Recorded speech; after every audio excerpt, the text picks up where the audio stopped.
Good morning. Sorry, we lost our Wi-Fi connection. I'll just start over so that anyone who is tuning in now has the most recent information. I'm Dr. Meagan Kay. I'm a medical epidemiologist here with Public Health Seattle and King County. I'm joined today by Dr. Vance Kawakami, who is our CDC Epidemic Intelligence Service Officer. And we're here today to talk about a recent hantavirus case that was confirmed in our county. And I just want to give you a few brief updates about that before we launch into questions on Facebook Live. So thank you for joining us.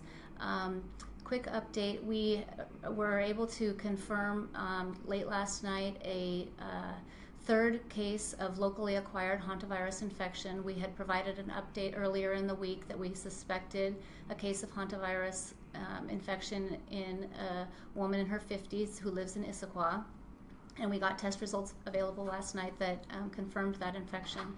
So we wanted to provide that information to the public. This is the third case of locally acquired hantavirus since November 2016.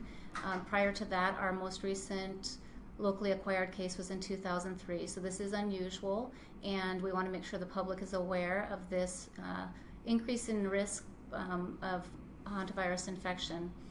And we'll get into some questions that we received through Facebook Live, and then if there are additional questions, we can address those as well.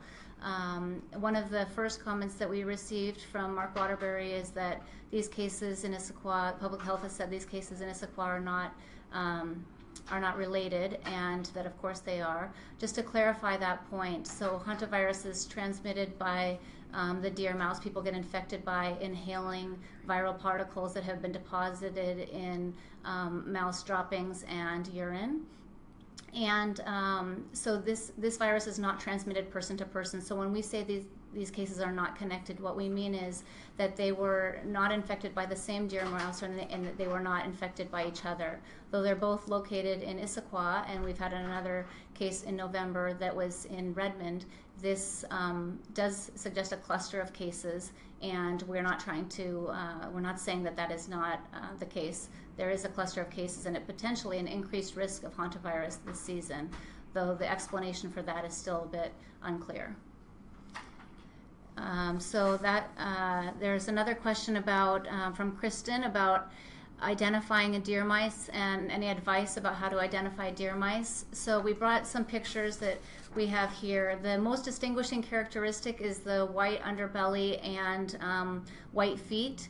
Generally, these deer mice will have that, and people have said that they also, mammalogists describe them as having larger ears, though that can be a little bit hard to judge. So the most distinguishing characteristic is the white underbelly and white feet.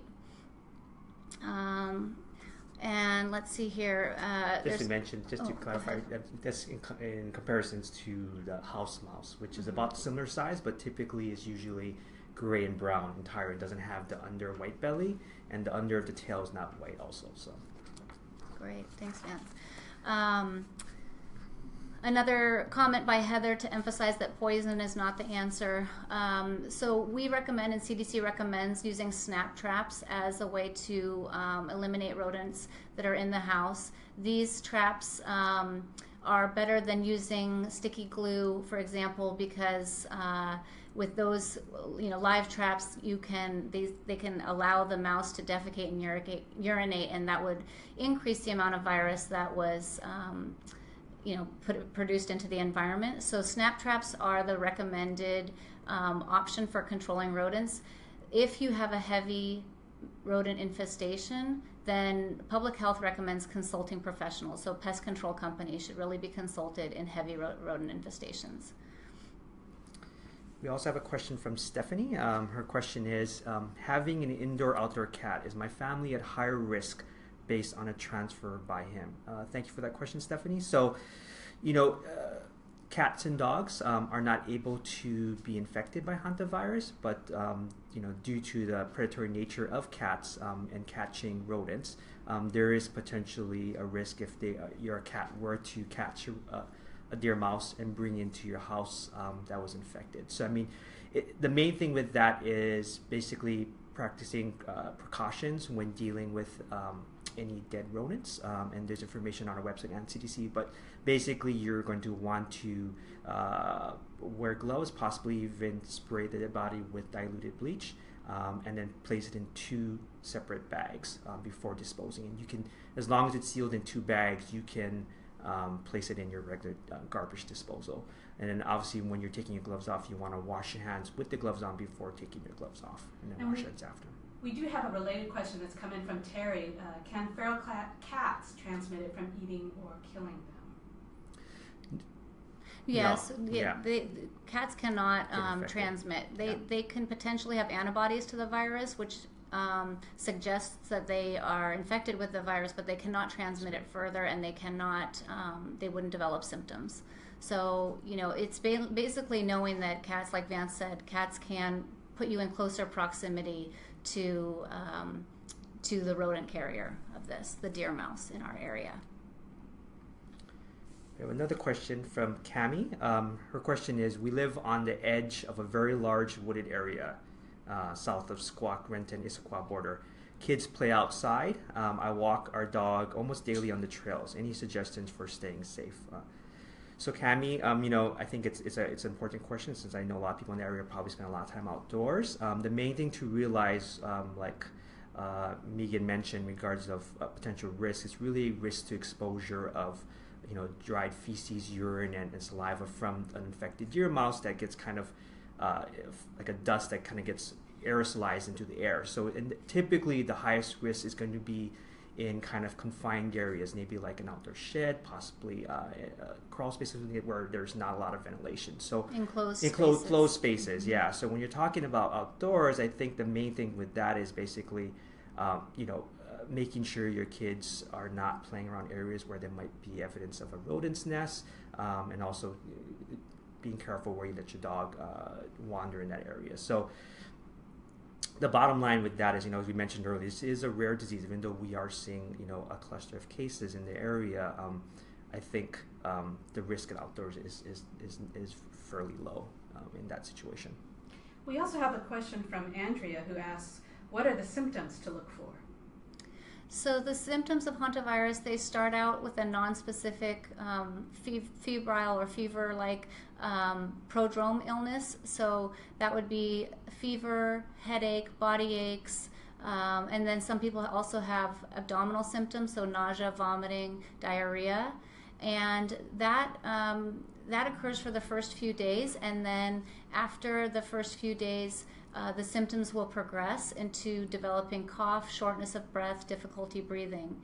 It's really, really important to not delay seeking care. If you start out with those initial symptoms and then you see that your illness is progressing and it's becoming difficult to breathe, or that you have a cough that's developing, you need to seek care right away and tell your provider if you've had the rodent exposure. And like I said before, it's the deer mouse in our area.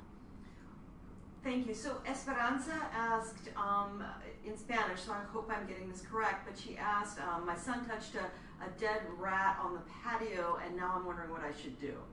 So rats do not carry this virus in our area, and rats are not a risk for hantavirus in our area. In our area, it's specifically the deer mouse that carries this virus. In general, though, if your children or if you've had bare hand contact with wildlife, you really should wash your hands with soap and water, warm water, and not touch your face, your mouth, your eyes before doing that. For those who missed it when you showed earlier, could you show a picture of what that deer mouse looks like? Sure. The deer mouse, like Vance is showing here, has the characteristic white underbelly and white feet and white on the tail. The other rodents that look similar but are different, the house mouse is a good example, does not have that white underbelly. Ashley asks about what are things like mowing the lawn that could stir up droppings? So the CDC doesn't specifically recommend wearing a mask or taking special precautions for outdoor work in general. If there's good ventilation, the risk is lower. The highest risk activities are for people who are either pest control workers or have an occupation where they are going into crawl spaces or enclosed buildings that haven't been opened in a while and potentially had some rodent activity in them. And in those situations, because the virus could be still viable or alive, and activities that would stir up the droppings and urine, activities like sweeping, cleaning, vacuuming, without wetting them down first, could potentially allow the virus to be stirred up into the air and then inhaled. Okay, so let's look at some others that had come in. Will anything be done by CDC, Ashley asks, or the city to thin out the mouse population? Will any new research be conducted to see if we are at greater risk here in Issaquah, Squawk Mountain? There isn't specifically anything that's going to be done to thin out the deer mouse population. The population itself has its own cycles, and the explanation for why we might be seeing more cases is complicated right now. There are a lot of factors that are contributing to that. The heavy rainfall might be part of the problem in either driving the mice closer proximity to people, driving the mice looking for dry areas and shelters closer to where people live. But also they have their own ecologic factors that contribute to mouse populations, and so increased rainfall might allow for more food to be available, and really thinning out the mouse population isn't going to decrease the risk, because the risk is always there even if you have fewer mice. And so we really want to make sure people are aware of the prevention messaging and the activities that they can do to prevent these illnesses. And I think we've gone over them, and there's a lot of really great information on our website, so we'd really encourage you to look at our website and CDC's webpage about how to prevent illness. But if you have a rodent infestation, you need to consult. We would recommend consulting with a pest company. If you just have a small amount of rodent activity, then we would recommend trapping and killing the existing rodents, doing that for a week, and then waiting, allowing time so that no new deposits are made. And then once you've killed the active rodent infestation, then you would spray using a dilute bleach solution, spray the feces and urine, and allow that to sit for 5 minutes with the dilute bleach solution. And then because it's wetted down, it won't aerosolize the virus, and the virus would have been killed, and then you can clean it up appropriately. I do want to make a point that I think is important here, is that bleach needs to be made fresh daily. So using bleach, a diluted bleach solution that you made up months prior, the bleach won't be effective. It's inactivated. It won't be effective at killing the virus. So the bleach solution really needs to be made fresh daily, and after 24 hours it needs to be discarded and a new batch made up. Okay, let's see. I think that kind of... I have some more questions Sure. here. Do? Okay. Live. This is from Anand. I was exposed to deer droppings within the last 2 months. Is it possible for me to proactively get tested to see if I'm carrying the virus, even if I'm not showing any symptoms? Thank you for the question. At this point, it's not recommended by us or by CDC to do any testing on anyone that may have been exposed to deer mouse, feces or urine that's not showing any symptoms. There's no evidence that the testing itself would be helpful in that situation. Tara asks, does the mice feces degrade over time, or does it still transmit the virus after sitting around for weeks or months? Yeah, so kind of with that question, when Meagan kind of answered a little bit, but basically what we know is that the virus within the feces, typically, depending on the environment, if it's outside, like in the sun, it probably lasts a few hours to less than a day.